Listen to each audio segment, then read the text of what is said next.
자, 집은 사람이 살아가는데 필수 불가결한 요소입니다. 집이 없으면 못 살아요. 그래서 집을 월세 주고 사거나 전세 주고 살거나 내 집을 사서 삽니다. 그런데 집은 엄청나게 비쌉니다. 그래서 집이 한국 사람의 재산의 한 80% 안팎쯤 됩니다. 그래서 집 빼놓고는 가진 게 별로 없죠. 그래서 집 하나 산다고 은행에 빚을 내서 평생 원리금을 갚습니다. 최근에 보면 50년을 갚는 대출도 있다잖아요. 그래서 10억을 대출 받아서 부부 둘이가 400만 원씩 50년을 갚아야 10억 대출을 갚을 수 있다라고 합니다.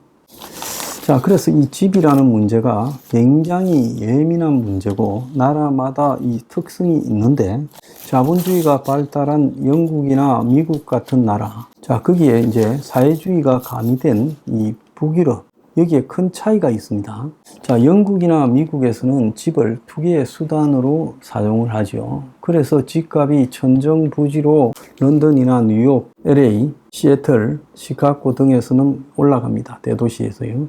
그래서 집이 없는 사람은 자기 수입의 상당한 부분을 월세로 내게 됩니다.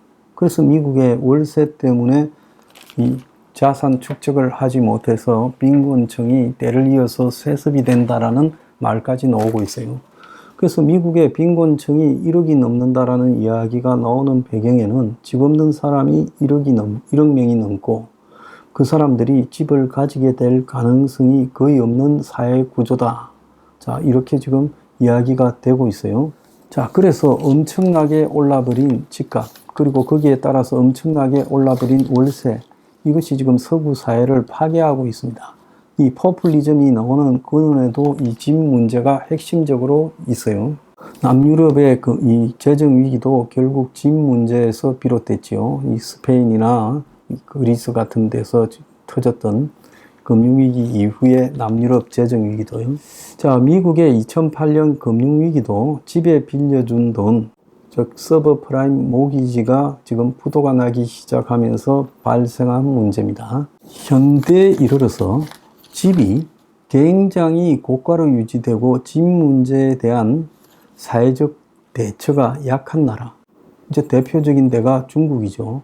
중국이 집값을 천정부지로 올리면서 그 집값 올라간 데 따라서 중국인 중산층 이상 상당수가 부자인 것처럼 착각하다가 최근에 부동산 거품이 꺼지면서 중국에서 지금 다들 거지꼴이 돼가고 있어요.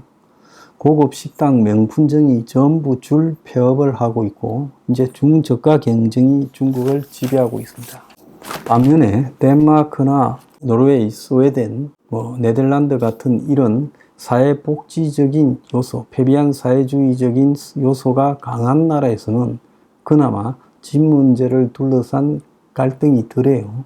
사회주택이라는 부분을 통해 가지고 상당히 해소했기 때문이고, 독일 같은 경우에는 공공사회주택이 굉장히 이 뿌리를 받고 있었는데 어느 순간부터 그 체계가 무너지면서 독일의 집값이 폭등해서 독일도 죽어나니 베를린이나 대도시에서 보통 심각하지 않습니다.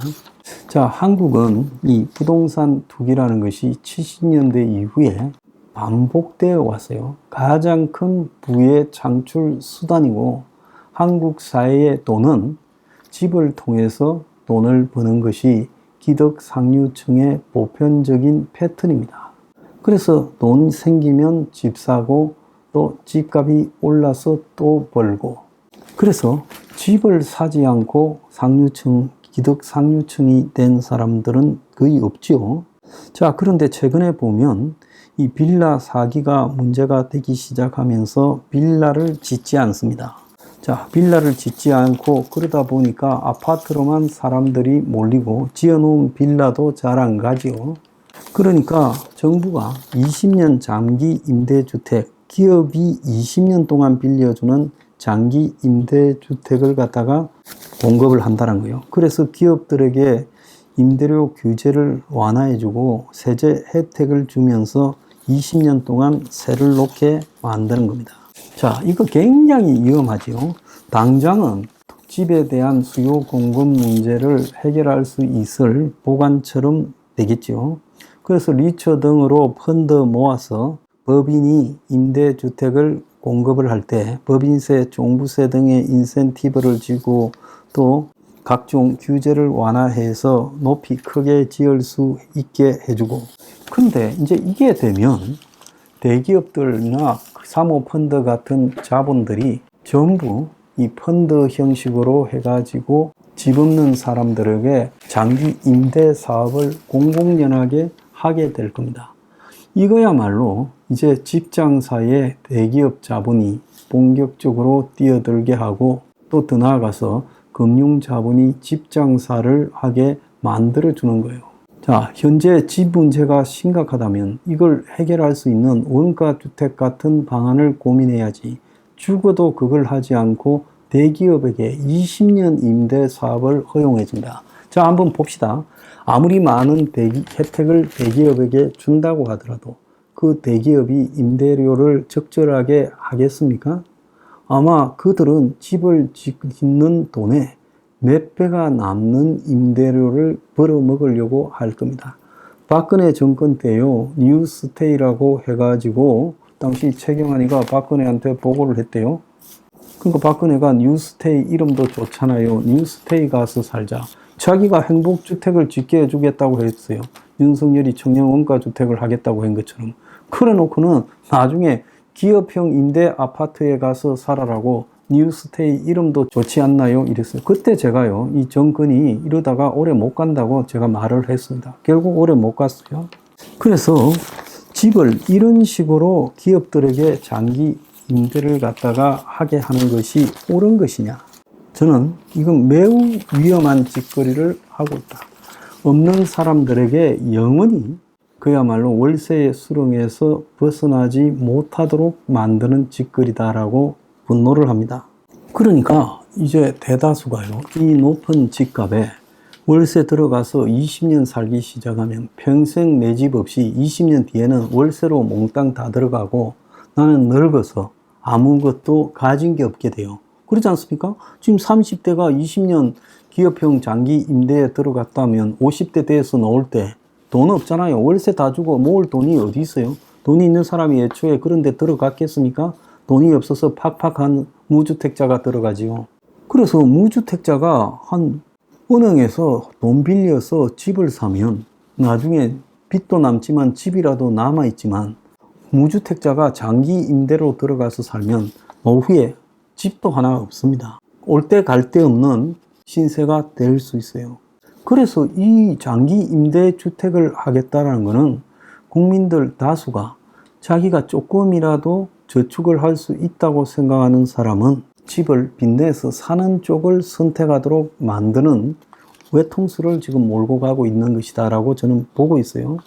최근에 주담대가 한 달에 7조 5천억씩 늘어나고 있습니다. 정권이 작년 올해 수십 조를 풀어가지고 신혼특례, 신생아 특례를 했어요. 그래서 출산이 늘었다고 쇼를 했는데 오늘 아침에 기사가 났습니다. 6월 출생아 역대 최소, 2달 반짝 늘더니 다시 감소세. 통계청 인구 동향 발표에서 2달 연속 증가하던 월간 출생아가 다시 마이너스로 돌아섰다. 신생아 특공한다고 인구 늘게 생겼어요? 웃기는 쇼 좀 그만해라는 겁니다. 그 잠깐 2달 반짝 늘은 걸 가지고요, 이게 전부 신생아 특공의 효과인 것처럼 쇼를 해대더니만 다시 원점으로 돌아가지 않습니까? 자, 그래서 모든 금융위기의 시작은 거품의 붕괴에 있다는 거예요. 대공황의 붕괴는 당시 주식과 토지에 대한 거품이 붕괴되면서 왔어요. 자, 한국이 IMF 맞이한 것은 OECD 들어갔다고 착각하면서, 선진국이 된 양 착각하면서 펑펑 겁도 없이 돈을 빌려 쓰다가 재벌들의 투자 거품이 부른 현상이에요. 미국의 금융위기는 주택과 관련되는 거품이 부른 현상이에요. 지금 한국에서 나타나고 있는 집사라고 내모는 정권의 행태, 이것은요, 금융위기를 초래하면서 끝날 수밖에 없다는 겁니다. 자, 한국은행이 일이 이만큼 나와가지고 정부의 이런 형태들에 대해서 반발하고 있어요. 그러면서 한국은행장이 하는 이야기를 보면 현재의 이 집 문제, 부동산 가격 상승, 대출 증가 이런 부분에 대해서 이 정권이 성찰이 부족하다. 그래서 금리 동결해서 경각심을 주려고 한다라고 하면서 나름대로 지금 정권에 달라들고 있어요. 그래서 개혁은 하지 않고 특히 이 교육 개혁도 하지 않고 사교육을 부추기고 그것이 부동산 투기의 원인이 되게 놔놓고 이러면서 통화 정책으로 임시 방편으로 때우려고 하지 마라라고까지 말을 했어요. 자, 조선일보나 보수 언론들은 금리를 안 내린 한국은행장 이창용이 외통수에 걸렸다.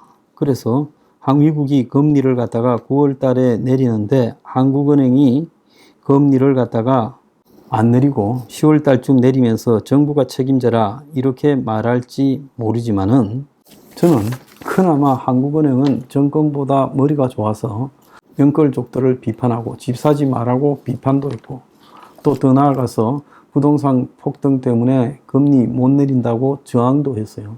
나중에 터졌을 때 한국은행은 빠져나갈 구실을 만들고 있는 진짜 멍청한 것은 똥오줌도 못 가리고 있는 정부의 경제 관료들이에요. 그래서 지금 이런 부동산 거품은 필연적으로 금융위기로 끝이 난다. 금융위기는 뭐냐? 금융기관이 빌려준 돈을 부도, 즉 받지 못해가 떼여서 그야말로 금융기관이 부도가 난다. 그런 일이 있을 수 있느냐? IMF 때 30개가 넘는 금융사가 무너졌어요. 지금은 그런 일이 안 올 거라고 봅니까? 그때보다요, 지금이 훨씬 더 금융위기의 조건이 완성되어 있어요. 그럼 금융위기가 오면 부동산은 어떻게 되냐? 똥값 되죠. 집이 모자란데 그런 일이 있겠느냐? 집이 모자라고 안 모자라고가 아닌 거예요. 지금 한국에 아무리 아파트를 서울에 지어보세요. 집이 남았겠는가? 이런 식으로 투기 수요를 계속 만들어내는 속에서 아파트가 모자라고 공급이 모자란 문제가 아니죠. 그래서 이게 금융위기가 정권이 거품을 끄지 않고 방치하고 있습니다.